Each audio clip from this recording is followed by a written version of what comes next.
And if I could talk to you and give you a chance for this, let's talk crudité, if we can. As you know, this video went viral. You were at Wegmans, going through the veggie aisle, essentially hitting on inflation and how things cost more. Putting together a plate of crudité would cost you more than 20 bucks.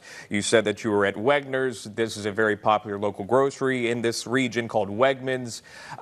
Your response to this, and not only the video that is making its round, Fetterman is campaigning off of it. He has raised quite a bit of money off of that video. But it does get to the factor, is Dr. Oz relatable to the everyday, hardworking American there in Pennsylvania? Listen, I rolled my sleeves up my whole life. I've taken care of patients, saved lives, invented devices. I've started foundations where we take care of tens of thousands of teens around the country, trying to help wherever I can. That's what my life's been about. You know, when I joke about a crudité, which is a way of speaking about how ridiculous it is that you can't even put vegetables on a plate in the middle of a campaign, we'll do whatever we need to do to make sure the people of Pennsylvania respect what we're about, and that we're going to work as hard as we can to fix their problems. It's what I've done my whole life. It's what I'll continue to do. I challenge my opponent. What have you done rolling your sleeves up in your own life to make life better for the people of Pennsylvania? And I think if the voters, when they do look on November the 8th, they're going to answer one basic question. Are we happy with where the country's headed? And I think for most people the answer is no, which is why I'm the choice. I'm the man for change. I'm the person who put us on the right track and address many of the challenges, cost of living, crime, and our schools that afflict so many Pennsylvanians. And I mean to fixate on it, but I just, for those watching in Pennsylvania, you know how particular many people are about their groceries. What happened with Wegmans and Wegner's? Can you explain that to them? Yeah, I was exhausted. When you're campaigning 18 hours a day, listen, I've gotten my kids' names wrong as well. I don't think that's a measure of someone's ability to lead the Commonwealth. Very good. Even NEWSMAX is giving Dr. Oz a brutal interview. I'm not saying Republicans in Pennsylvania have planted their flag on the worst possible candidate, but yeah, no, that's exactly what I'm saying. Now, first things first, if you haven't seen the viral video at the heart of this interview, here you go. Thought I'd do some grocery shopping. I'm at Wegner's, and my wife wants some vegetables for crudité, right? So here's a broccoli. That's $2. Not a ton of broccoli there. Here's some asparagus. That's $4. Yep. And carrots. That's $4 more. That's $10 of vegetables there. And then we need some guacamole. That's $4 more. And she loves salsa. Yeah, there's salsa there. $6. Must be a shortage of salsa. Guys, that's $20 for crudité, and this doesn't include the tequila. I mean, that's outrageous. And we got Joe Biden to thank for this.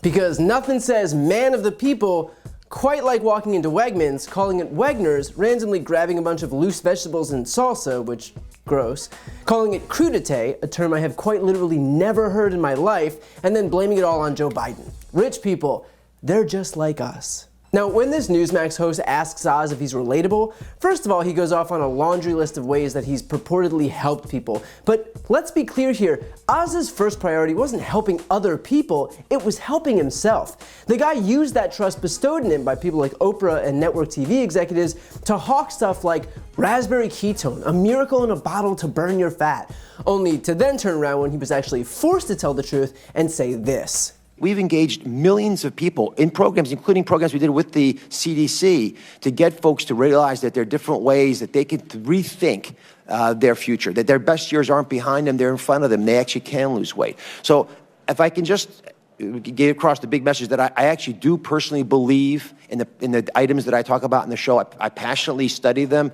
I recognize that oftentimes they don't have the scientific muster to present as fact. Because why would we want a doctor to be presenting items as fact anyhow? And by the way, that became blatantly obvious. According to the British Medical Journal, which studied 40 episodes of Dr. Oz's show identifying 479 separate medical recommendations, they found that evidence only supported 46% of his recommendations, contradicted 15%, and wasn't even available for 39%. Not for nothing, but when a doctor is as reliable as a 1990s weatherman, there might be a problem. So why do it? because he was making a shitload of money. His salary alone was millions of dollars, but he also made money hawking products from what he called trusted partners, meaning the companies that paid him to sell those products. Now I should note here that I have a video coming out with More Perfect Union, whose channel you should definitely subscribe to, and there's a link right here on the screen. And that video is coming out in just a few days, where we do a deep dive into exactly what those companies were. I promise you'll want to see this, so if you're watching this and not yet subscribed to this YouTube channel, you'll want to subscribe so that you don't miss this one.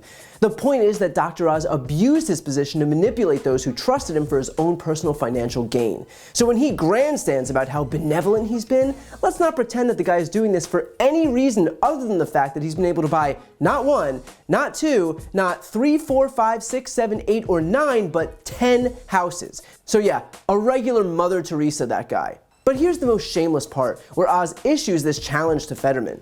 I challenge my opponent. What have you done, rolling your sleeves up in your own life to make life better for the people of Pennsylvania? And I think if the voters, when they do look at on November the 8th, they're going to answer one basic question. Are we happy with where the country is headed? And I think for most people the answer is no, which is why I'm the choice. I'm the man for change. I'm the person who put us on the right track and address many of the challenges, cost of living, crime, and our schools that afflict so many Pennsylvanians. When Fetterman became mayor of Braddock, crime was so bad that Rolling Stone profiled him as the mayor of hell. The murder rate was that out of control. But after taking office, Fetterman was so successful that the borough didn't suffer a single murder for 5 years. So when Oz wants to know what Fetterman did, I think it's a hell of a lot more than complaining about veggie trays. And finally, the NEWSMAX host leans into him one more time on the fact that Oz mixed up Wegner's and Wegmans. And look, is this a big deal? Of course not. But is it perfectly indicative of the fact that Oz doesn't go shopping, that he doesn't buy his own groceries, that he doesn't relate to the people he's campaigning for, that he doesn't know what it's like to be a normal American? Absolutely. This guy has made an entire career out of exploiting the very people he purports to serve. He did it on TV, and now he's trying to do it in Washington. He's got it down to a science, which is less than I can say for his medical recommendations on air. Oz is in this for one person, and that's Oz.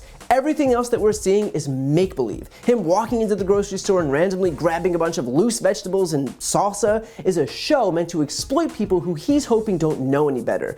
The problem lies in the fact that the people are finally waking up to just how much of a phony he actually is. So look, this country's already been subjected to a narcissistic reality TV host who thinks he's the second coming of Christ. Pennsylvania rejected that guy in November of 2020, and they'll reject this one in November of 2022. But Fetterman will need your help. So if you live in Pennsylvania, if you have friends or family in Pennsylvania, then make sure you vote for Democrats up and down the ballot and send a message to the GOP that we're not interested in yet another snake oil salesman using our government positions to get their own fix of power. Before you go, couple things. First, if you want to support my work, the best way is to subscribe to this channel. The subscribe button is right here on the screen. And second, if you want to see and hear more from me, check out my website, briantylercohen.com. That way you can get links to my podcast, merchandise, ways to donate to voting rights organizations, and so much more. The thumbnail is also right here on the screen, so go check it out. And as always, thank you so much for watching.